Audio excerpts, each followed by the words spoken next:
It looks like we are live. What is going on, guys? Welcome to another video. This is your boy NarikChase, and in this video, we're on Streamline episode 35. And in this one, of course, is going to be Star Wars: The Force Unleashed 3 game ideas. Now, I like the first game. I like the second game, and of course, everybody's highly anticipating the third game.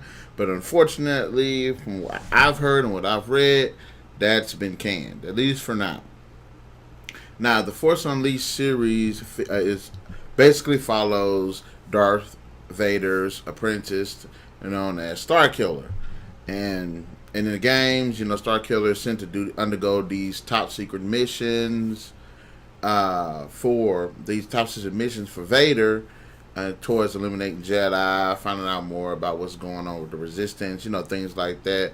But then he ends up slowly but surely turning to the light side of the Force. So there's a bit of a duality issue that he has to deal with throughout both games. I do like the Force Unleashed series. I think it's actually a really good and interesting, and probably some of the best games of the Star Wars video game franchise. All right, now in this video, I'm just gonna simply just throw out ideas about the third installment of the game, what they can do better for the game, some ideas I wish I would like to see, and the things that should be fine-tuned, things of that nature. Now, one of the things that I will say that third game must not have, like it should not have, is the damn button mashing QTEs. I like QuickTime events, but QuickTime events is a gameplay feature that should be used sparingly. And if you've played any of these Force Unleashed games, they're just filled to the brim with QuickTime events. I mean, it's like playing Resident Evil 6 again. Every little execution is a QuickTime event.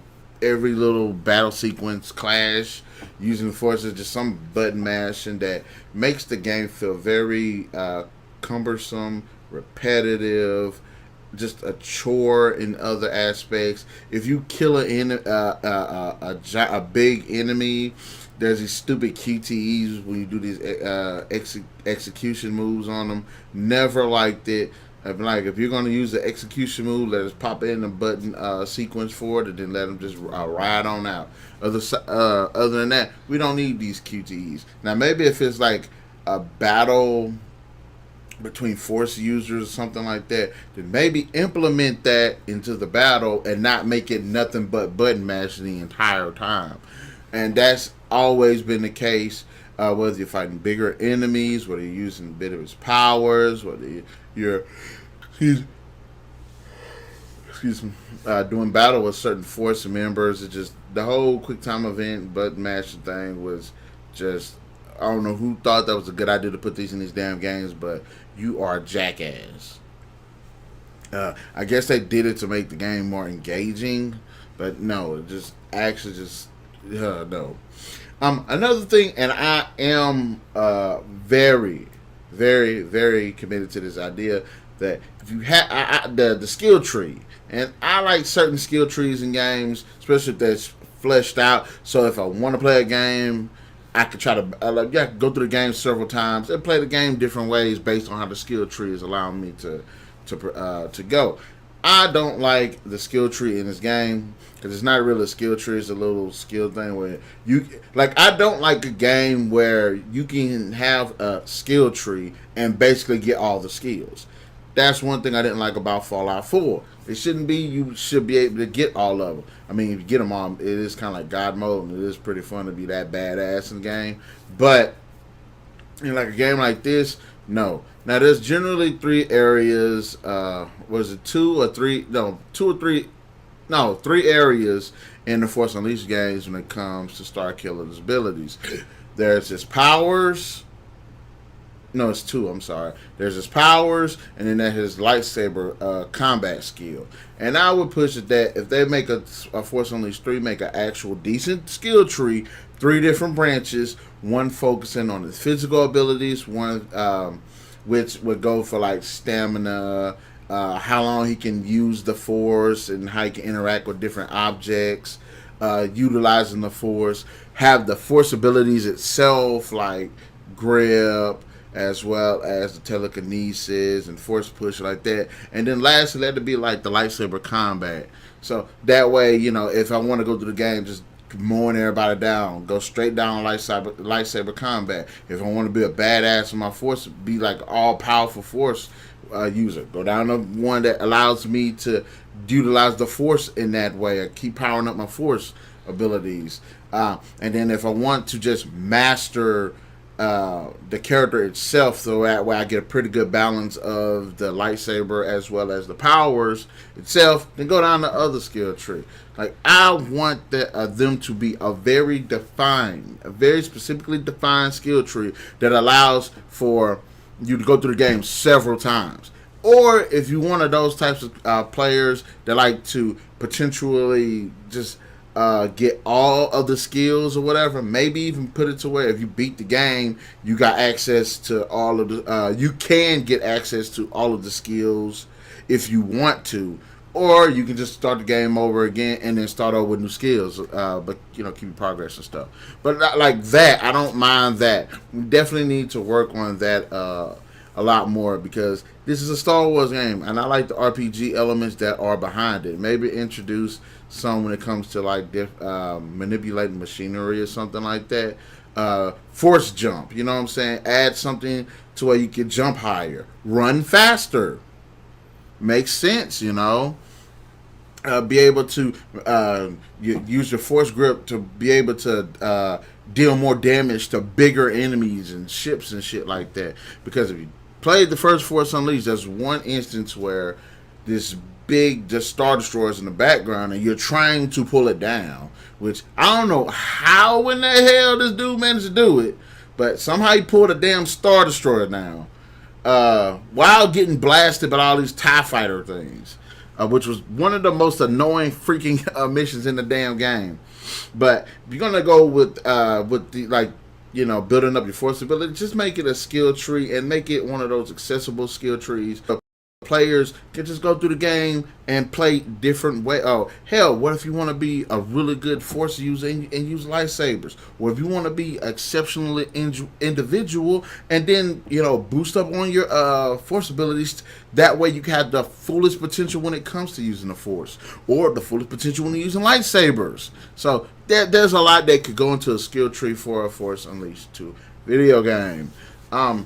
One and another thing, we need longer campaigns. And when I say longer campaigns, I mean don't necessarily mean like what's the word now?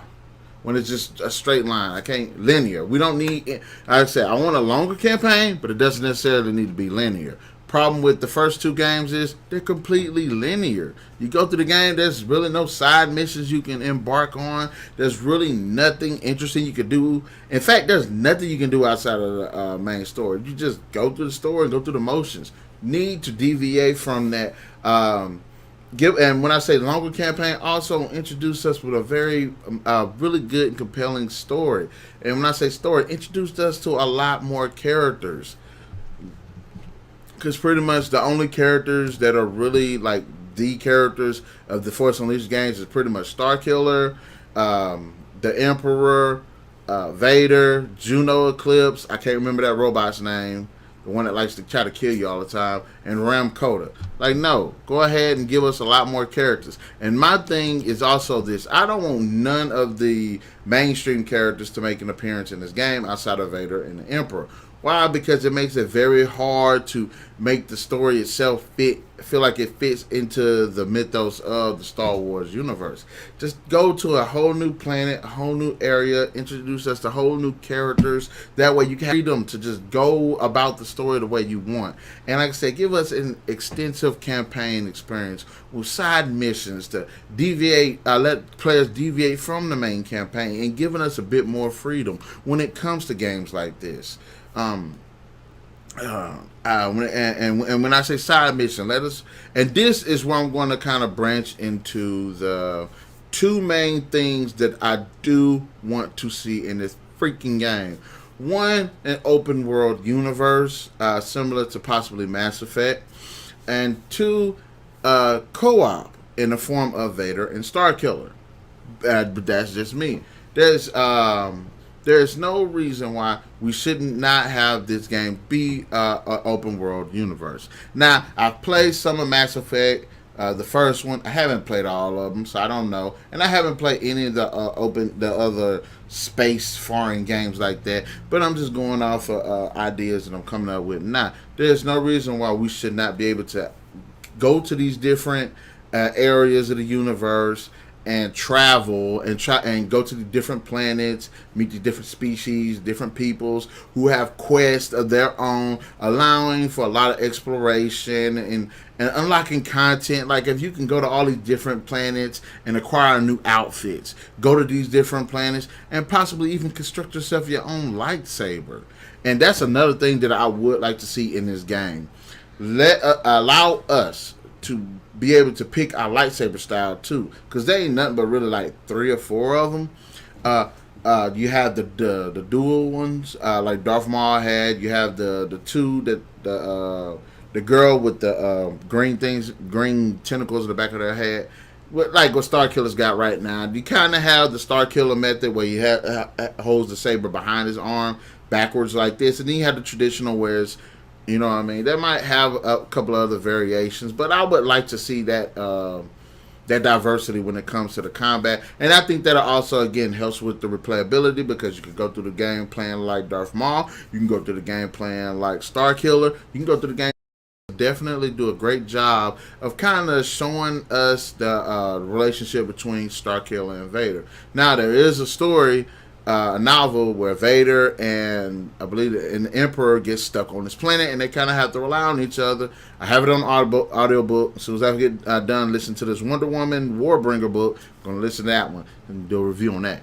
But like, there should be that. That'd be good for character development for both characters. You get to see how, and in the first Unleashed game, you got to play as Darth Vader, so you saw how badass he was. So it'd be nice to actually see the dynamic between these two characters, how he's instructing Starkiller, how he's training Starkiller. Perhaps even if this Star Wars Force Unleashed 3 is actually a prequel to the other 2 games, where Vader takes Starkiller out on a mission and is training him, and then they have to survive, focus on each other to survive. So, like, that'd be really good concepts. I mean, and think of it. You get to have 2 players, 2 Force users, and think of all the challenging things you could throw out there.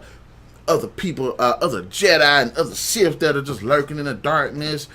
Like, that'd be freaking awesome. You know what I mean? So it'd be nice to actually, and if you do put the 2 players on it, it'd be nice to have that. But it'd be kind of like, I don't want it to be like, okay, we got 2 really powerful Force users, so they're just mowing through everybody. Even though technically a lot of people would like that, but I think that'd be a good developing arc for the 2 characters in the gameplay. Or make a story to where, I don't know, both of them are exceptionally powerful. No, Vader's exceptionally powerful, and then he got hit with something that weakened his abilities. So he's trying to develop his abilities again. They're growing in power. So that'd be an interesting concept. If you ever played Batman Arkham Knight, there's one sequence. My favorite sequences in the freaking game is when you're like fighting and you're tag teaming, like you're fighting 20 goons, and it's Batman and then Nightwing show up, or Batman and Red Robin show up, or Batman and Catwoman show up, and you had like these cool like team attacks and stuff like that. Like, that would be a great fighting style to be in this freaking game. So there's a lot that they could go in terms of the open world and the co-op. Me personally, you gotta have local co-op, not just online, and make it also competitive too. So see, racks up the most points, who can do the best kills and stuff like that. Like, that'd be freaking awesome too. But definitely put it on local, because all this online crap, I ain't finna buy no 2 Xbox Ones for me and my girlfriend to play this game when we're staying in the same freaking house. So I do that. But anyways, aside from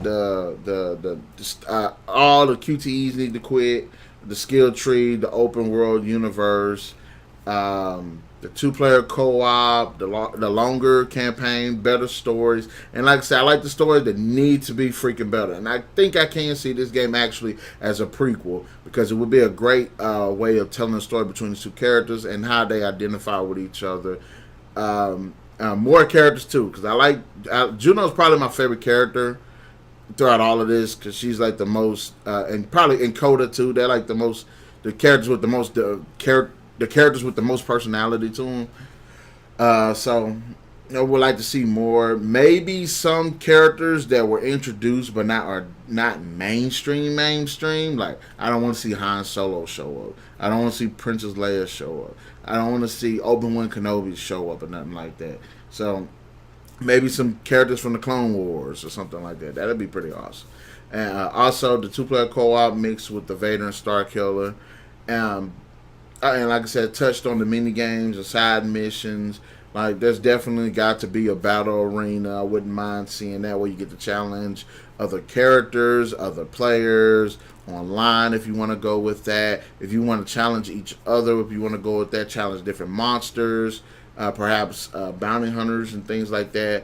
Pick up on like racing, whether you're racing like the pods or spaceships, or even if you want to go with racing like animals or something like that. I think that would be a fairly good idea when it comes to this game. Or perhaps if you're able to, if they're just going to play a 1-player instead of just 2-player co-op, go ahead and make it to where you can have to change between Starkiller and Vader. Like, I wouldn't mind that. I mean, I'm sure most people would stick with Vader, but I want them to have different play styles. So, later, Starkiller tends to be quick with his attacks, where Vader is more power strike. So I want to see those two differences as well. I'm trying to think what else I had came up with when I'm thinking of like ideas for this. And also enemies. We do need tougher enemies that can actually challenge force users. Because as much as fun as it gets when you're fighting stormtroopers and stuff like that, it does tend to get really boring, especially when somebody just run up on it and you can easily just force throw them over the cliff or something like that. But I do like those weird Dark Apprentice guys that use the force as well. So if we can kind of bump up, but also kind of have it part of the main storyline too, as to why we have all of those. Like, that was freaking awesome. Remember in the movie The Last Jedi, where you had this moment between Rey and Kylo, where they had to fight these like Imperial guards? Like, that was freaking awesome. Probably one of my favorite sequences in all the Star Wars history, because it was badass. And I would like to see moments like that. Like, what if that would have happened and it was Vader and it was Starkiller?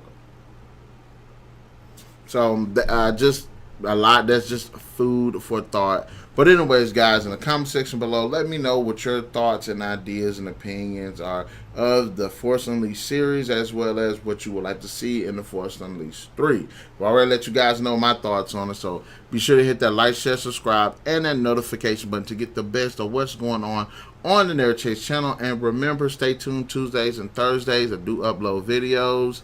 And stay tuned later on tonight too. We hit a break of the base, and we might even do the Avengers Infinity War. Though I did want to do a review for it, spoiler review of top 10 moments, then come back and do the break of the base for it. But I don't know. But anyways, I might actually come back with another episode of Streamline to talk more about a video game adaptation of the Star Wars franchise. So without further ado, guys, let me stop rambling, and I'll catch you guys later in the next video. Peace out.